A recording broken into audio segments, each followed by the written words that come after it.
Hello everyone, welcome back to my channel. আশা করি সবাই খুব ভালো আছেন আর আমিও কি ভীষণ ভালো আছি। মিউ দিলেই তবে খাবে? ঠিক আছে, মিউ দিচ্ছি। খাবে তো? আজকে মঙ্গলবার, এখন বাজে দুপুর 12:30 মতো। মেয়েকে স্কুল থেকে নিয়ে চলে এসেছি আর তারপর ওকে স্নান করিয়ে দিয়েছি। এখন মা মেয়ে মিলে দুজনে বসে একটু লাঞ্চ করে নেব। তো আজকে লাঞ্চে ওটাই, যেটা ওর পাপাও সকালবেলা নিয়ে গেছিল, সেটা হলো ওই আলু কচু দিয়ে মাছ আছে না, সালমান মাছ এখানে পাওয়া যায়, ওইটার ঝোল বানানো হয়েছিল। তো ওইটা একটু মাখিয়ে দিয়েছি ভাতের সাথে, লেবু দিয়ে দিয়েছি আর একটা স্পুন দিয়ে দিয়েছি। তো বেশ হচ্ছে মোবাইল কি দেখতে দেখতে মাম্মা, হোয়াট আর ইউ ডুইং? কি করছো? What are you doing? আমাদের খাওয়া দাওয়া শেষ। এই মামামকে আমি ঘুম পাড়িয়ে দিয়েছি। কি তো ওকে হলো? ঘুম কি পাড়িয়ে দেওয়ার পরে এই টাইমটা হলো আমার একদমই নিজস্ব। তো কি হলো? আমি বন্ধু বান্ধবদের সাথে কথা বলছিলাম ফোনে, বাড়ির কোন সাথে দিকে কথা তাকিয়ে বলছিলাম, আছো? ফোন ঘাঁটছিলাম, নিজের মতো করে ছিলাম। হঠাৎ করে 1-1.5 ঘন্টা পরে দেখি আমার মামাম ঘুম থেকে উঠে পড়েছে আর ও কখন কিচেন থেকে নিউটেলার বটলটা নিয়ে বসে আছে আর আমাকে বলছে ওটা খুলে দিতে।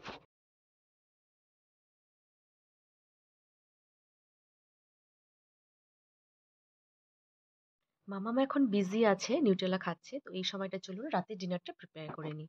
তো আজকে রাতে ডিনারে বানাবো মাশরুম আর আলু দিয়ে একটা তরকারি। তো এখানে এরকম বাটন মাশরুম পাওয়া যায়। তো বাটন মাশরুমটা আমি ওই যে বোটাগুলো হয় ওগুলো আমি ছাড়িয়ে নিয়েছি, একটা দুটো রয়েছে কিন্তু ম্যাক্সিমামটাই আমি ছাড়িয়ে নিয়েছি।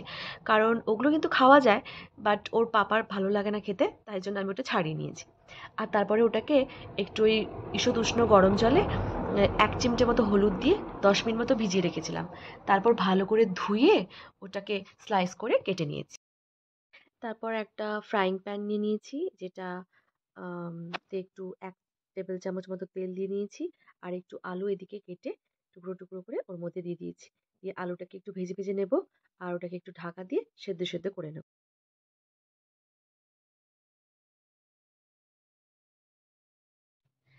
আলুটা একটু ভাজা ভাজা মতো হয়ে গেছে আর সেদ্ধ হয়ে গেছে প্রায় 80% মতো। তো ওটাকে নামিয়ে রেখে দিয়েছি।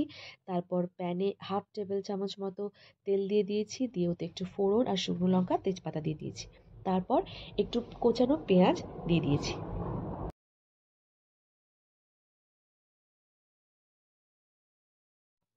পেঁয়াজটাকে একটু নরম করার জন্য একটু এতে দিয়ে দিলাম নুন। আর তারপর ওদিকে ওর বাবারও তো অফিস থেকে আসার সময় হয়ে যাচ্ছিল। তো অফিস থেকে এলেই একসাথে আমরা একটু ইভিনিং স্ন্যাক্স করি। তো সেই জন্য একটু বানিয়ে ফেললাম জলখাবার। সেটা কি? সেটা হলো গতকাল রাতে একটু কাবুলি ছোলা ভিজিয়ে রেখেছিলাম। ওটা সেদ্ধ করে নিয়েছি অল্প নুন দিয়ে। আর তার মধ্যে একটু শসা কুচি, একটু টমেটো কুচি, পেঁয়াজ কুচি দিয়ে নিয়েছি আর একটু গোলমরিচ গুঁড়ো আর লেবুর রস দিয়ে দিয়েছি। আর ওদিকে একটু চাও বানিয়ে নিচ্ছি, ওর প্রায় আসার সময় হয়ে গেল। একদম এলে ওকে দিয়ে দেবো মুখের কাছে। খুব খিদে পেয়ে যায় তো, আর এতটা রাস্তা হেঁটে হেঁটে আসে। তো ওই জন্য ভাবলাম চটচল। এদিকে তুমি দেখুন ছোট্ট বেবি। আমার এই দুষ্টু মেয়েটা, ওর বাবা, নিউটেলা লাইটে খাওয়া হাত শেষ দিও না হয়ে গেছে। সোনা। ও চলে এরকম এসেছে করে না আমার বাবা। কাছে। আমি রান্না করছি আর ওই কিচেন যে স্ল্যাবটা আছে ওখানেও বসে খেলছে। এটা কি করছিস তুই? মাম্মা, ওটা কি? What are you holding in your hand? This is tongue cleaner. কোনটা? This one. This is tongue cleaner. Hmm. Yes, both are tongue cleaner. তাহলে ছোট্ট বেবি কে? তুমি? ওকে। হুম। নাও তুমি এটা খেয়ে নাও, এটা খেয়ে নাও, এটা খেয়ে নাও তো। ফার্স্ট ফার্স্ট খেয়ে নাও। You love it right? খেয়ে নাও, খেয়ে নাও। পাপা এলে খাবি? হুম, আচ্ছা ঠিক আছে। দেখি পাপা আসছে কিনা, দেখে দেখে চল তো। চলো চলো। মামামের সাথে কথা বলতে বলতে ওই পেঁয়াজটার সাথে একটু আদা রসুনের পেস্টও দিয়ে দিয়েছিলাম। সেটা একটু ভালো করে কষিয়ে নিয়ে তারপরে দিয়ে দিয়েছি এখানে টমেটো কুচি। তো টমেটো কুচিটাও ভালো করে একটু নরম হয়ে যাওয়া অবধি নেড়ে চেড়ে তারপর ওর মধ্যে দিয়ে দিয়েছি একটু হলুদ গুঁড়ো, সাথে দিয়েছি একটু ধনে গুঁড়ো, জিরে গুঁড়ো, একটু অল্প করে ওই শুকনো লঙ্কা গুঁড়ো। তো ওগুলো দিয়ে ভালো করে কষিয়ে নিয়েছি। মশলা দিয়ে ভালো করে কষিয়ে নিয়েছি। কষিয়ে নেওয়ার পরে তারপরে ওই যে আলুগুলো ভেজে রেখেছিলাম সেগুলো দিয়ে দিয়েছি। তারপর দিয়ে দিয়েছি ঈষৎ উষ্ণ গরম জল 1/2 কাপ মতো। দিয়ে ওটাকে ভালো করে নেড়ে ঢাকনা দিয়ে রেখে দিলাম একটু ফোটার জন্য। আলুগুলো ভালো করে সেদ্ধ হয়ে গেছে।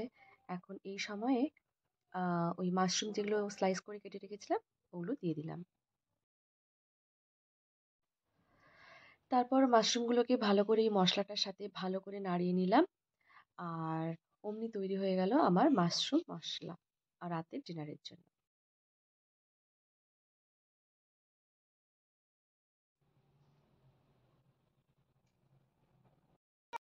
রান্নাটাও আমার শেষ হলো আর ওর পাপাও অফিস থেকে চলে এসেছে।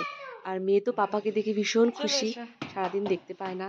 যাই হোক, ও আসার সঙ্গে সঙ্গেই আমি ওকে জলখাবারটা দিয়ে দিই, যেটা আমি বানিয়ে রেখেছিলাম। আর ওইটা খেতে খেতেই ও আমাদের ওই সাইকেলটা রেডি করতে থাকে। আপনারা নিশ্চয়ই জানেন, ওই অ্যানিভার্সারির ব্লগে আগে দেখিয়েছিলাম, ও আমাকে বলেছিল যে একটা রে সারপ্রাইজ আছে বাবারে আমার আমার জন্য। মেয়ে রে, আর এই সাইকেলটা হলো সেই লাইক সারপ্রাইজ, ফাদার যেটা ও লাইক আমাকে সন। দেবে বলেছিল।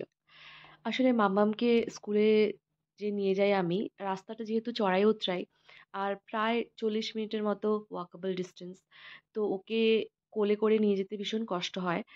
আর সেই কারণেই আমার হাজবেন্ড বোধহয় আমাকে এটা গিফট করেছে। তো আমি তো ভীষণ খুশি। খুব কাজের জিনিস এটা। জানেন তো, এখন টিপটিপ করে বৃষ্টি পড়ছে, কিন্তু নতুন সাইকেলের আনন্দে এক রাউন্ড ওই ভিজে ভিজেই চালিয়ে এলাম। ভীষণ মজা এলো। আর এটা অটোমেটিক না, খুব একটা বেশি কষ্ট হচ্ছিল না। যাই হোক, আমার এই ব্লগটা এখানেই শেষ করলাম। দেখা হচ্ছে নেক্সট একটা ব্লগে। ততক্ষণের জন্য টাটা।